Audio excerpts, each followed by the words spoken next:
Shalom saudara-saudaraku yang dikasihi oleh Tuhan.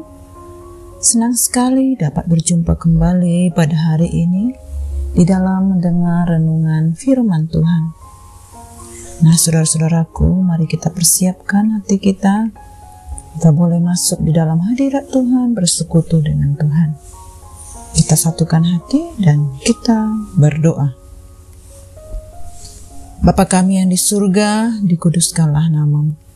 Datanglah kerajaan-Mu dan jadilah kehendak-Mu di dalam hidup kami seperti di surga. Kami bersyukur ya Bapa, kalau hari ini kami kembali datang kepada Tuhan. Kami boleh merasakan kasih-Mu, jamahan kasih-Mu yang begitu besar di dalam hidup kami.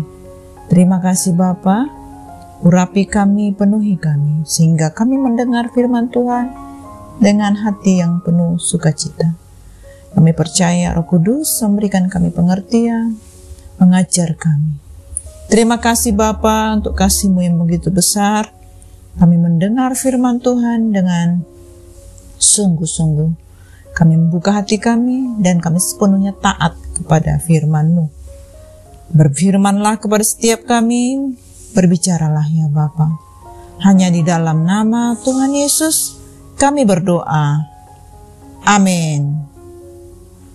Nah saudara-saudaraku, kita boleh masuk dalam firman Tuhan dan kita mendengar firman Tuhan pada hari ini yang berjudul Berpikir seperti Allah berpikir.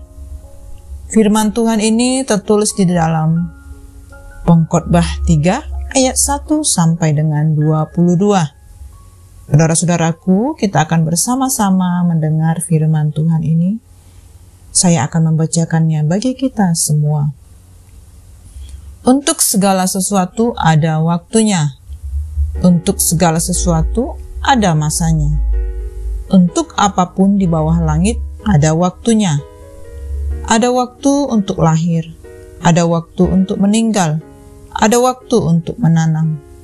Ada waktu untuk mencabut yang ditanam, ada waktu untuk membunuh, ada waktu untuk menyembuhkan, ada waktu untuk merombak, ada waktu untuk membangun, ada waktu untuk menangis, ada waktu untuk tertawa, ada waktu untuk meratap, ada waktu untuk menari, ada waktu untuk membuang batu, ada waktu untuk mengumpulkan batu, ada waktu untuk memeluk, ada waktu untuk menahan diri dari memeluk.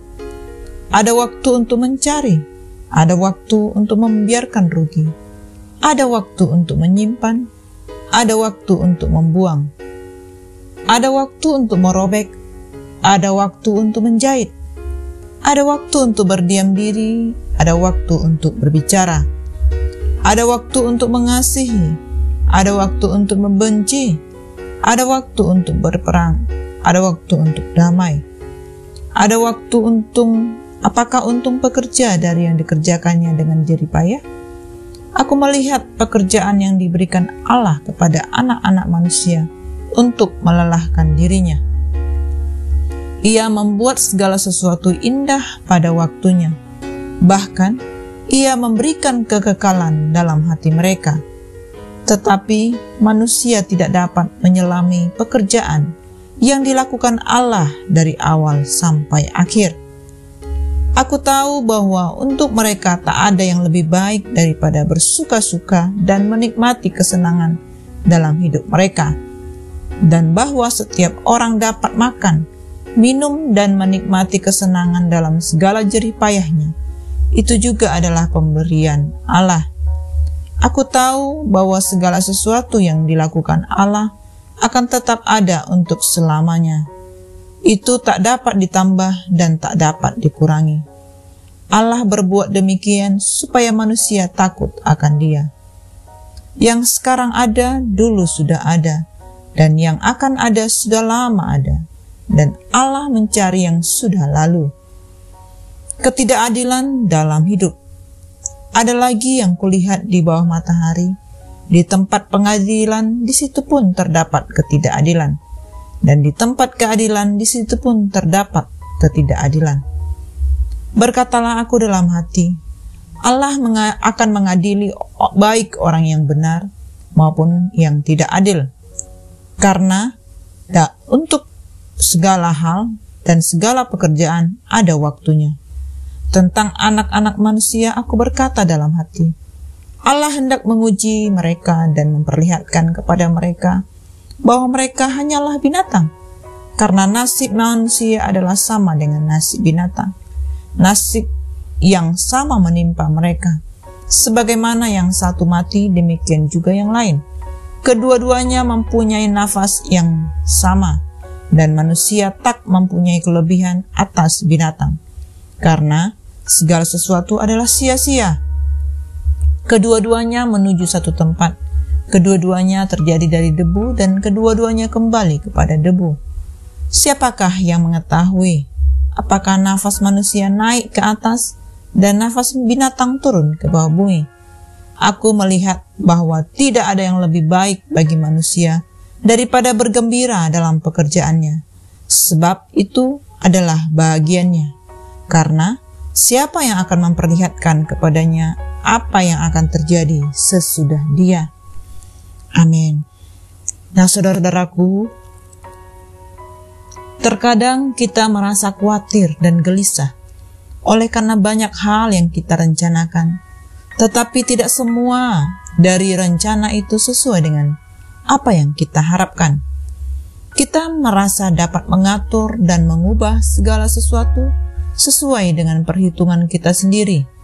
Kita lupa bahwa ada pribadi yang mengatur dan mengendalikan segala sesuatu yang ada di dunia ini. Yaitu Allah. Harapan dan ekspektasi yang berlebihan akan membuat kita kecewa. Apakah ekspektasi kita di tahun ini baru sangat realistik? Karena banyak orang yang mempunyai ekspektasi tinggi di tahun ini, berharap akan lebih baik dari tahun yang lalu. Pengkhotbah menyampaikan bahwa segala sesuatu di dunia ini ada masanya, dan Allah telah mengaturnya sedemikian rupa. Apa yang telah Allah tentukan tidak dapat diubah oleh siapapun. Seperti musim, saat keadaan suka duka, dan apapun yang telah terjadi telah diatur dan ditetapkan oleh Allah sejak mulanya. Manusia tidak dapat menyelami pekerjaan Allah dari awal sampai akhir tentang perjalanan hidup di dunia ini. Kita tidak dapat menambah atau mengurangi, sebab Allah yang memegang kendalinya. Dan semua itu dilakukan Allah agar manusia takut dan tunduk kepadanya. Ayat ini di dalam pasal 3 ayat 11 sering disalahartikan bahwa akhirnya masalah kita akan berlalu atau akan berhasil pada akhirnya. Padahal arti yang sebenarnya adalah tepat pada waktu itu seharusnya terjadi ataupun pas pada waktu yang Tuhan tentukan. Seperti dalam bahasa Inggris yang berkata, He has made everything appropriate in its time. Seperti sebuah rajutan dengan benang-benang pada tempatnya yang pas, sesuai dengan warna dan sebagainya. Manusia yang terbatas tidak akan pernah bisa menyelami rencana dan waktu Tuhan secara keseluruhan dari awal sampai akhir. Walaupun kita bisa menyelami sejarah ataupun masa lalu, ataupun memprediksi masa depan. Kita sering menebak-nebak apa yang ingin Tuhan lakukan melalui hal-hal yang terjadi. Namun kita tidak akan pernah tahu mengapa. Kita hanya tahu seperti yang tertulis di dalam Roma 8 ayat 28. Tapi lebih daripada itu, kita tidak bisa melihat hal yang lebih spesifik. Mengapa Tuhan membiarkan hal ini terjadi? Supaya manusia takut akan Tuhan. Supaya di tengah masa putus asa ataupun frustasi, kita bisa datang kepada Tuhan dengan rasa takut. Kita bisa menghormati dan menghargai Tuhan, menerima keterbatasan kita sebagai manusia yang diciptakan Tuhan, dan kita memperlakukan Tuhan sebagai Tuhan. Dia yang telah memberikan manusia akal budi ataupun pikiran yang bisa melihat di luar kejadian-kejadian sehari-hari, bahkan sampai kehidupan yang luas. Meskipun demikian, akal manusia terbatas sehingga tidak dapat menyelami pekerjaan yang dilakukan Allah. Manusia tidak pernah dapat menjawab semua paradoks kehidupan. Allah telah memberi manusia daya nalar pikiran, tetapi Tuhan Allah tidak memberi cukup bagi manusia untuk dapat membuka semua misteri. Demikian juga saudaraku, Yohanes menyaksikan bahwa Tuhanlah yang memegang segala kunci, termasuk kunci surga.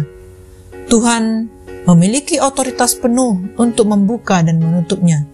Tidak ada seorang pun yang dapat mengambil alih pekerjaan tersebut, karena kuncinya hanya pada Allah. Allah akan membukakan pintu bagi mereka yang dikehendakinya, yaitu bagi mereka yang taat kepada firman-Nya. Saudaraku, jika hari ini kita diingatkan tentang otoritas Allah untuk segala hal di dunia ini yang merencanakan dan menentukan sesuatu yang terjadi, maka marilah kita belajar untuk berserah diri secara penuh kepada Allah. Kita meyakini bahwa segala yang Allah tentukan adalah yang terbaik. Yang harus kita lakukan hanyalah taat dan setia, menerima segala apa yang telah ditentukan Allah dengan hidup sesuai firman-Nya. Di sewaktu-waktu seseorang dilahirkan, dan satu waktu yang lain akan meninggal. Di suatu waktu masa seseorang bercocok tanam, dan nantinya ada waktu lain untuk menuai apa yang ditanam.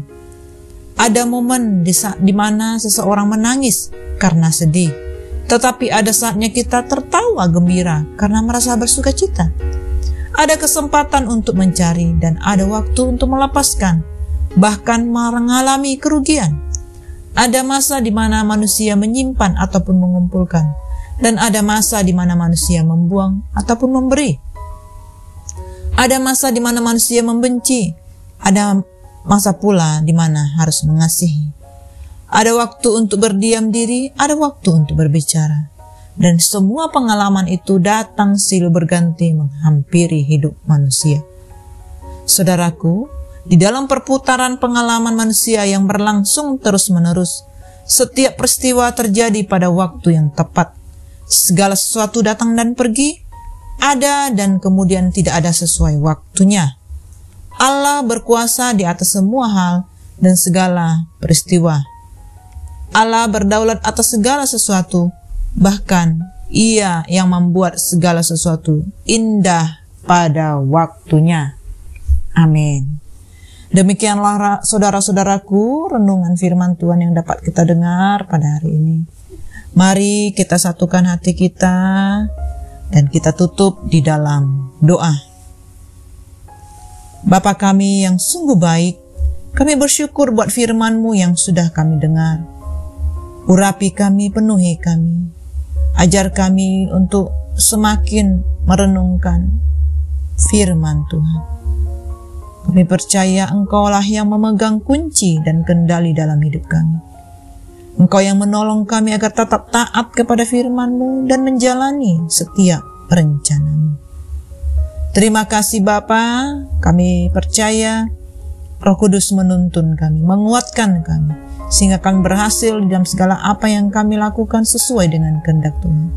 Di masa-masa yang sulit ini, Tuhan memberikan kami solusi, Tuhan memberikan kami hikmat. Kami berpikir seperti Allah berpikir. Kami sungguh-sungguh dikendalikan oleh firman dan Roh Kudus. Terima kasih Bapa, penuhi kami lebih lagi sepanjang hari ini di dalam melakukan aktivitas kami. Kami percaya Tuhan memberikan kami kemenangan demi kemenangan, sehingga kami berbeda dengan orang-orang yang dari dunia ini. Kami bersyukur ya Bapa, kami percaya kami semua mengalami sukacita yang berlimpah. Hanya di dalam nama Tuhan Yesus kami berdoa. Amin. Semangat pagi saudara-saudaraku. Semangat di dalam melakukan firman Tuhan hari ini. Semangat beraktivitas. Tuhan Yesus memberkati.